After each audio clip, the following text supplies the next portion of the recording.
Students, आज हम class 11 में यूनिट 12 कार्बनिक रसायन में कुछ आधारभूत सिद्धांत तथा तकनीकी के बारे में पढ़ेंगे। तो आज हम कार्बनिक रसायन के बारे में पढ़ने वाले हैं यूनिट 12।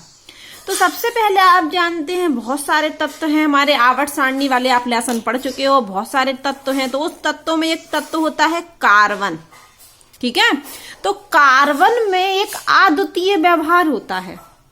अद्वितीय व्यवहार मतलब श्रृंखलन का गुण पाया जाता है। पूरी आवर्त सारणी में सबसे अधिक कैटिनेशन पावर, श्रृंखलन का गुण मतलब कैटिनेशन पावर होता है। आवर्त सारणी के सभी तत्वों में से कार्बन एक ऐसा तत्व है जिसमें श्रृंखलन का गुण सबसे अधिक पाया जाता है। तो कार्बन के पास है श्रृंखलन का अद्वितीय गुण, जिस अद्वितीय गुण के कारण, श्रृंखलन के गुण के कारण कार्बन के साथ कोऑर्डिनेट सहसंयोजी बंध बना लेता है, सहसंयोजी बंध बना लेता है। और कार्बन अन्य तत्वों जैसे hydrogen, oxygen, nitrogen, sulphur, phosphorus और हैलोजन के साथ भी सहसंयोजी आबंध बनाता है। फिर से सुनिए, कार्बन में एक अद्वितीय गुण होता है। कौन सा गुण? श्रृंखलन का गुण, श्रृंखला बनाता जाता है। ठीक है, इसी गुण के कारण कार्बन के सबसे अधिक यौगिक होते हैं, इसी गुण के कारण। तो कार्बन में एक श्रृंखलन का गुण, अद्वितीय गुण पाया जाता है, जिस अद्वितीय गुण की वजह से, श्रृंखलन की गुण की वजह से कार्बन के साथ कार्बन परमाणु के साथ सहसंयोजी आबंध बना लेता है। और दूसरी बात, कार्बन किस किस के साथ? हाइड्रोजन के साथ या ऑक्सीजन के साथ, नाइट्रोजन के साथ, सल्फर के साथ, फास्फोरस के साथ और हैलोजन परमाणुओं के साथ भी सहसंयोजी आबंध बनाता है। ठीक है, तो कार्बन में श्रृंखलन का अद्वितीय गुण होता है। इस वजह से कार्बन के साथ सहसंयोजी बंध बना लेता है और carbon hydrogen, oxygen, nitrogen, sulphur, phosphorus और हैलोजन के साथ भी सहसंयोजी आबंध बना लेता है। कार्बन के श्रृंखलन के गुण के कारण ही कार्बन के सबसे अधिक यौगिक पाए जाते हैं। ठीक है, तो क्या हुआ कि हम कार्बन से बने यौगिकों का अध्ययन रसायन शास्त्र की एक अलग शाखा के अंतर्गत किया जाता है। जितने भी कार्बन से बने यौगिक होंगे उनका अध्ययन रसायन विज्ञान की एक अलग शाखा के अंतर्गत किया जाता है, और उस शाखा को, ब्रांच को कहते हैं कार्बनिक रसायन, ऑर्गेनिक केमिस्ट्री। तो इनऑर्गेनिक केमिस्ट्री क्या है? अकार्बनिक रसायन, अकार्बनिक रसायन मतलब कार्बन को छोड़कर अन्य तत्वों से बने यौगिकों का अध्ययन हम रसायन विज्ञान की जिस शाखा के अंतर्गत करते हैं वो होती है अकार्बनिक रसायन। कार्बन को छोड़कर अन्य तत्वों से बने यौगिकों का अध्ययन हम अकार्बनिक रसायन में करते हैं, इनऑर्गेनिक केमिस्ट्री में करते हैं। और कार्बनिक रसायन मतलब ऑर्गेनिक केमिस्ट्री में हम किन यौगिकों का अध्ययन करते हैं? कार्बन से बने यौगिकों का अध्ययन करते हैं। तो कार्बन में क्या पाया जाता है? श्रृंखलन का गुण पाया जाता है। इस वजह से कार्बन परमाणु के साथ hydrogen, oxygen, nitrogen, sulphur, phosphorus, halogen परमाणु के साथ सहसंयोजी आबंध बनाता है। कार्बन में श्रृंखलन के गुण के कारण कार्बन के सबसे अधिक यौगिक पाए जाते हैं। इसीलिए हम कार्बन से बने यौगिकों का जो अध्ययन है वो रसायन शास्त्र की एक अलग शाखा के अंतर्गत करते हैं, और उस शाखा को हम कहते हैं कार्बनिक रसायन। और जिन अकार्बनिक रसायन में हम क्या करते हैं? कार्बन को छोड़कर अन्य तत्वों से बने यौगिकों का अध्ययन हम अकार्बनिक रसायन में करते हैं। ठीक है, अब सुनिए, कार्बन से बने यौगिक क्या कहलाते हैं? कार्बनिक यौगिक। कार्बन से बने यौगिक कार्बनिक यौगिक कहलाते हैं। तो पृथ्वी पर जीवन को बनाए रखने के लिए कार्बनिक यौगिक अनिवार्य है। कार्बनिक यौगिक मतलब कार्बन से बने यौगिक अनिवार्य है। जैसे कि हम बात करें प्रोटीन एक क्या है? कार्बनिक यौगिक है, जो हमारे रक्त, मांसपेशी एवं स्किन के लिए आवश्यक यौगिक बनाते हैं। प्रोटीन तो हमारे बॉडी के लिए बहुत आवश्यक अनिवार्य है ना। तो पृथ्वी पर जीवन को बनाए रखने के लिए कार्बनिक यौगिकों का होना बहुत अनिवार्य है। जैसे कि प्रोटीन हो गया, और हमारा डीएनए है, डीएनए जैसे जो जेनेटिक इंफॉर्मेशन को ले जाता है, तो अनुवांशिक सूचना को ले जाने वाला डीएनए, ये भी बहुत इंपॉर्टेंट है। उसी प्रकार से बहुत सारे हमारे बहुलक होते हैं, रंजक होती हैं, दवाइयां होती हैं जो बहुत उपयोगी हैं। तो कार्बनिक यौगिक अनिवार्य हैं पृथ्वी पर जीवन को बनाए रखने के लिए। बहुत सारे कार्बनिक यौगिक हैं, हमने एक एग्जाम्पल बोल दिया, जैसे प्रोटीन बोल दिया, बहुलक बोल दिए, दवाई बोल दी है ना, मेडिसिन बोल दी। तो कार्बनिक यौगिक अनिवार्य हैं पृथ्वी पर जीवन बनाए रखने के लिए। तो सबसे पहले माना जाता था कि जैव शक्ति उत्तरदायी होती है कार्बनिक यौगिक के निर्माण के लिए।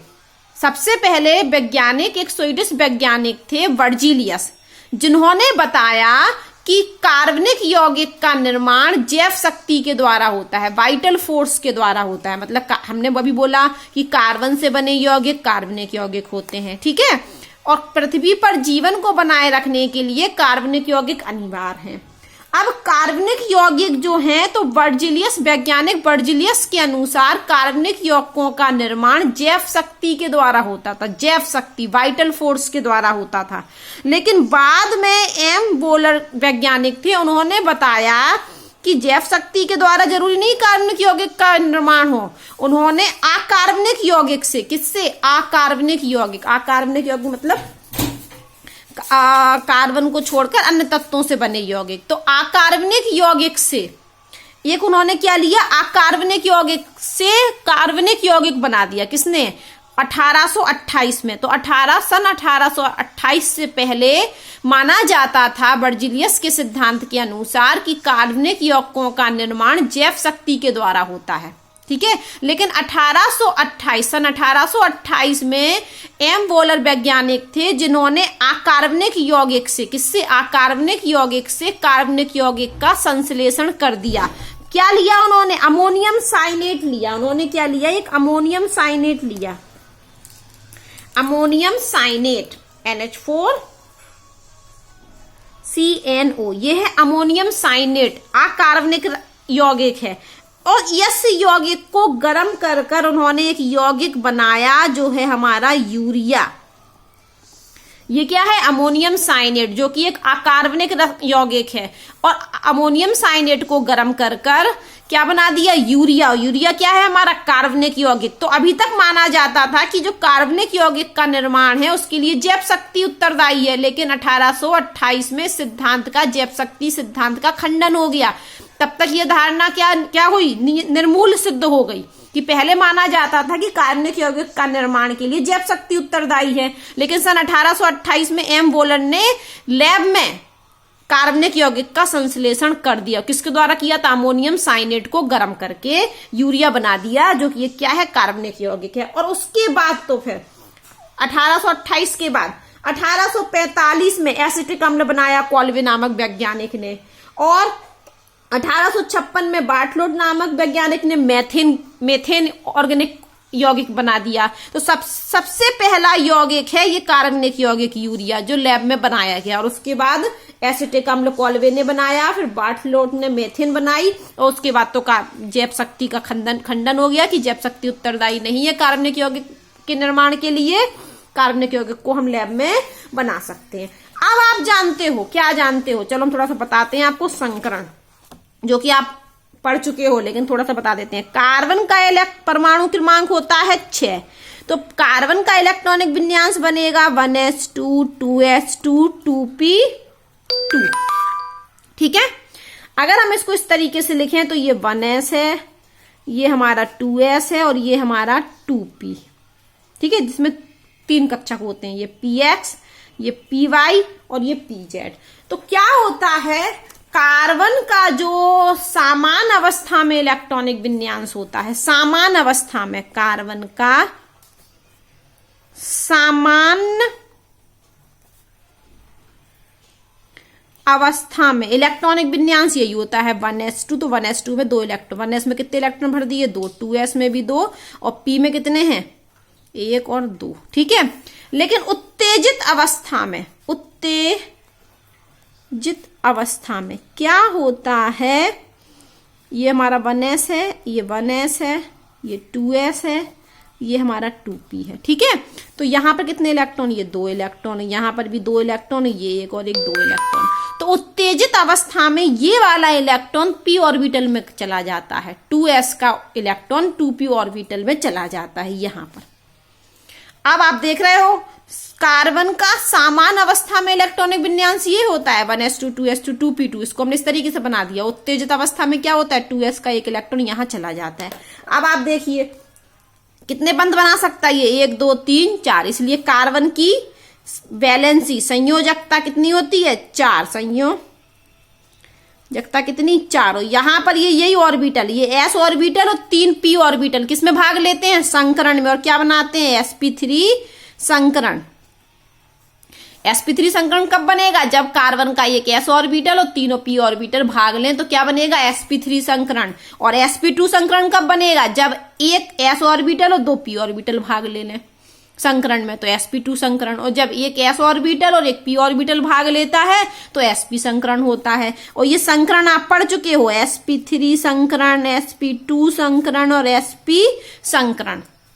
ठीक है, तो sp3 संकरण में एक s ऑर्बिटल और 3 p ऑर्बिटल भाग लेते हैं, और sp2 संकरण में एक s ऑर्बिटल 2 p ऑर्बिटल भाग लेते हैं, और sp संकरण में एक s ऑर्बिटल 1 p ऑर्बिटल भाग लेते हैं। और फिर ये क्या बना लेते हैं, संकृत ऑर्बिटल बना लेते हैं। मान लो कि इस s ऑर्बिटल, इस 3 p ऑर्बिटल ने संकरण में भाग लिया, तो ये 1 2 3 4, आपको याद होगा कि संकरण में जितने ऑर्बिटल भाग लेते हैं नए उतने ही संकृत ऑर्बिटल बनते हैं। तो संकरण में कितने ऑर्बिटल ने भाग लिया, 1 2 3 4, तो 4 नए संकृत ऑर्बिटल बनेंगे। संकृत ऑर्बिटल, तो ये संकृत ऑर्बिटल sp3 कहलाएगा, फिर ये भी sp3 और ये भी sp3 और ये भी sp3।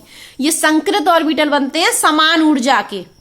तो संकरण में क्या होता है, लगभग समान ऊर्जा वाले ऑर्बिटल संकरण में भाग लेकर समान ऊर्जा के संकृत ऑर्बिटल बनाते हैं। ये सब संकरण में पढ़ना है, अभी नहीं पढ़ा रहे हम आपको। तो यहाँ आप एक बात सुनिए कि 3 प्रकार के संकरण है कार्बनिक यौगिक में, sp3 संकरण, sp2 और sp संकरण।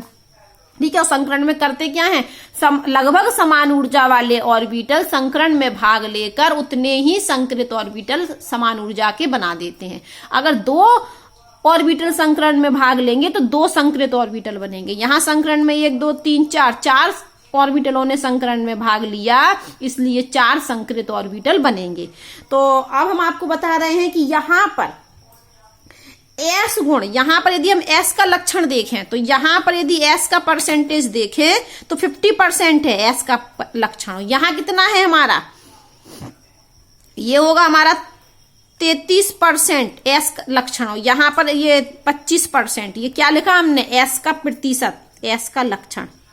कैसे लिखा है s का लक्षण की, एक s है और p 3 है, तो 100 में देखेंगे तो s कितना है, 25%। यहाँ एक s है 2 p है, तो कितना हुआ s का लक्षण प्रतिशत, 33%। और यहाँ sp बराबर बराबर, तो s का परसेंटेज कितना हुआ, 50%।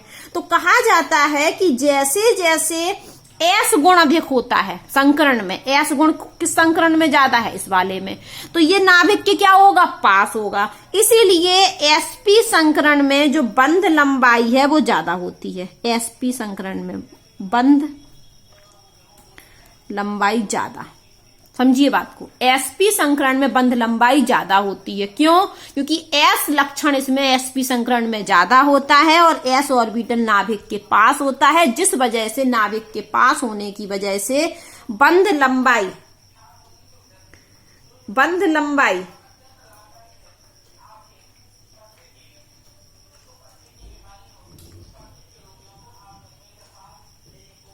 बंध लंबाई ज्यादा नहीं, जब नाभिक के पास होगा तो बंध लंबाई कम, ज्यादा नहीं कम, और अधिक ऊर्जावान होता है, सामर्थ्यवान होता है।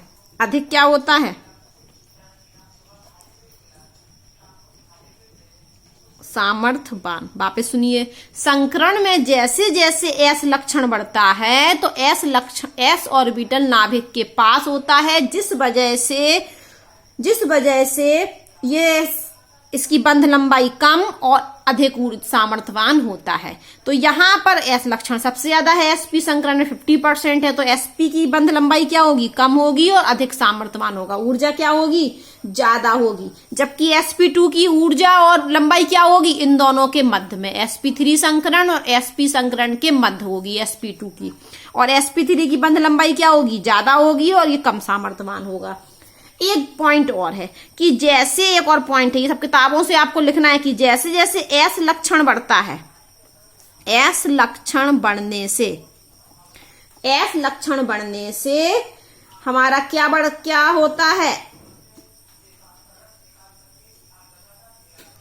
इलेक्ट्रोनेगेटिविटी बढ़ती है, विद्युत ऋणात्मकता बढ़ती है। एस लक्षण बढ़ने से विद्युत ऋणात्मकता बढ़ती है। तो यदि हम बात करें sp3 संकरण, sp2 संकरण और sp संकरण में कौन अधिक ऋणात्मक होगा, तो sp3 संकरण कम ऋणात्मक होगा, sp2 और ज्यादा, और sp संकरण में इलेक्ट्रोनेगेटिविटी सबसे ज्यादा होगी। तो ये किसका क्रम बता दिया हमने, विद्युत ऋणात्मकता का क्रम, इलेक्ट्रोनेगेटिविटी का क्रम। तो एस लक्षण बढ़ने से विद्युत ऋणात्मकता बढ़ती है। तो यदि कोई आपसे पूछे कि sp3 संकरण, sp2 संकरण और sp में किसकी ऋणात्मकता अधिक है, तो sp संकरण की ऋणात्मकता अधिक है, क्योंकि sp संकरण में एस लक्षण ज्यादा है। ठीक है। सिग्मा बॉन्ड आप जानते हो कैसे बनता है, सिग्मा बॉन्ड और पाई बॉन्ड। सिग्मा बॉन्ड में हेड टू हेड या टेल टू टेल ओवरलैपिंग होती है, जबकि पाई बॉन्ड में क्या होती है, साइड वाइज ओवरलैपिंग होती है। मान लो इस तरीके की ओवरलैपिंग होती है, ये देखिए हेड टू हेड या टेल टू टेल। ठीक है, इस प्रकार की ओवरलैपिंग, जैसे मान लिया हमारे पास ये p ऑर्बिटल है, ये p ऑर्बिटल और ये भी p ऑर्बिटल है, तो ये इस तरीके से मिल गए हमारे, देखिए इस तरीके से। तो इसको यहां पर क्या बनाइए, सिग्मा बॉन्ड। मान लिया p ऑर्बिटल इस तरीके से मिले, साइड वाइज ओवरलैपिंग, ठीक है, पार्श्वीय ओवरलैपिंग इस प्रकार से। तो यहां किसका निर्माण हुआ, पाई बॉन्ड का। और ये भी आप सिग्मा बॉन्ड और पाई बॉन्ड भी फर्स्ट बुक में अच्छे से पढ़ चुके हैं, लेसन 3 और लेसन 4 में। तो हमने थोड़ा सा रिवीजन करा दिया सिग्मा बॉन्ड और पाई बॉन्ड। ठीक है, अब आप जानते हो, क्या जानते हो कि यदि single sigma bond, double bond और ट्रिपल बॉन्ड कैसे बनते हैं, ये कोवैलेंट बॉन्ड, इलेक्ट्रॉनों की शेयरिंग से। 3 प्रकार के बंध बनते हैं। एक तो बनते हैं इलेक्ट्रॉनों के आदान प्रदान से, जिसको हम कहते हैं आयनिक बॉन्ड, इलेक्ट्रॉनों के आदान प्रदान से, जैसे NaCl में। फिर एक बनता है सहसंयोजी बंध, कोवैलेंट बॉन्ड, इलेक्ट्रॉनों की शेयरिंग से। और एक होता है कोऑर्डिनेशन बॉन्ड, जिसमें शेयरिंग तो होती है इलेक्ट्रॉन की, लेकिन एक ही परमाणु शेयरिंग के लिए इलेक्ट्रॉन देता है और दोनों परमाणुओं पर उन इलेक्ट्रॉनों का समान अधिकार होता है। 3 प्रकार के बंध होते हैं, आयनिक बंध, सहसंयोजी बंध और उप सहसंयोजी बंध। तो सहसंयोजी बंध होते हैं सिंगल बॉन्ड, डबल बॉन्ड और ट्रिपल बॉन्ड। तो सिंगल बॉन्ड में 1-1 इलेक्ट्रॉनों की शेयरिंग होती है, डबल बॉन्ड में 2-2 इलेक्ट्रॉनों की शेयरिंग होती है, ट्रिपल बॉन्ड में 3-3 इलेक्ट्रॉनों की शेयरिंग होती है। तो जहां सिग्मा बॉन्ड होता है, सिग्मा बॉन्ड में, सिंगल बॉन्ड में 1 सिग्मा होता है, जबकि डबल बॉन्ड में 1 सिग्मा और 1 पाई, और ट्रिपल बॉन्ड में 1 सिग्मा और 2 पाई। सिंगल बॉन्ड में 1 सिग्मा, डबल बॉन्ड में 1 सिग्मा 1 पाई, और ट्रिपल बॉन्ड में 1 सिग्मा और 2 पाई। तो इस पर आधारित आपके कुछ प्रश्न दिए गए हैं इधर, जैसे ये निम्नलिखित अणु दिए गए हैं और पूछा गया कि कितने सिग्मा हैं और कितने पाई हैं। तो हम यहाँ देख लेंगे, एक हमें को ये दिया गया है, ये कार्बनिक यौगिक CH, double triple bond C, फिर सिंगल बॉन्ड H, फिर डबल बॉन्ड C, और फिर देखिए यहाँ पर क्या लिखा है हमारा, ये देखिए H लिखा है, तो हमने इसको यहाँ लिख दिया H। फिर क्या लिखा, कार्बन, और कार्बन से कितने हाइड्रोजन, 1 2 3, हमने खोल के लिख दिया इस स्ट्रक्चर को। ठीक है, सबसे पहले इसको खोल दिया, कौन सा है ये, उदाहरण नंबर 12.1, ठीक है, का वाला। हमको गिनना है कितने सिग्मा कितने पाई। तो आप जानते हो कि सिंगल बॉन्ड जहां होगा वहां क्या होगा, 1 सिग्मा, यहां क्या होगा, 1 सिग्मा और 2 पाई, क्योंकि ये ट्रिपल बॉन्ड है। यहां पर फिर सिंगल बॉन्ड तो 1 सिग्मा, यहां पर फिर 1 सिग्मा, यहाँ पर क्या होगा, एक सिग्मा और एक पाई। फिर यहाँ पर सिंगल बॉन्ड तो एक सिग्मा, यहाँ पर सिंगल बॉन्ड तो एक सिग्मा, यहाँ पर भी सिंगल एक सिग्मा, ये भी एक सिग्मा और ये भी एक सिग्मा। तो टोटल पहले तो हम गिन लें सिग्मा कितने हो रहे हैं, 1 2 3 4 5 6 7 8 9 10, 10 सिग्मा बॉन्ड हो रहे हैं। कितने सिग्मा बॉन्ड हो रहे हैं, 10। 10 सिग्मा कितने हो रहे हैं, 10 सिग्मा। पाई गिनिए, 2 पाई 1 पाई, तो कितने पाई, 3 पाई।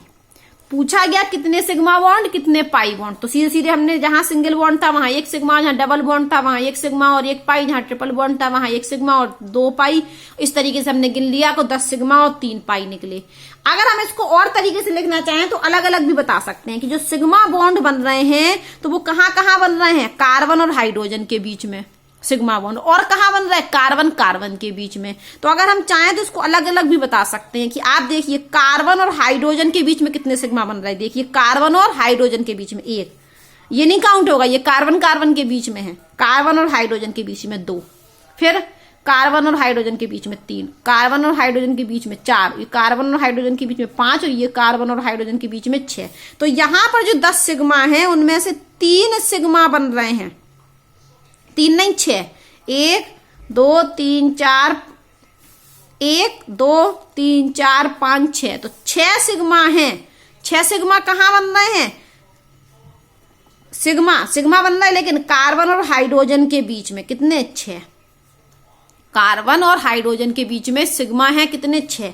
और कार्बन के बीच में कितने, वो भी गिन लेते हैं। देखो कार्बन और कार्बन के बीच में 1 हो गया, यहाँ कार्बन और कार्बन के बीच में फिर 1 तो 2 हो गए, फिर कार्बन और कार्बन के बीच में 3 और फिर इस कार्बन और इस कार्बन के बीच में तो 4। तो 4 सिग्मा बन रहे हैं कार्बन और कार्बन के बीच में।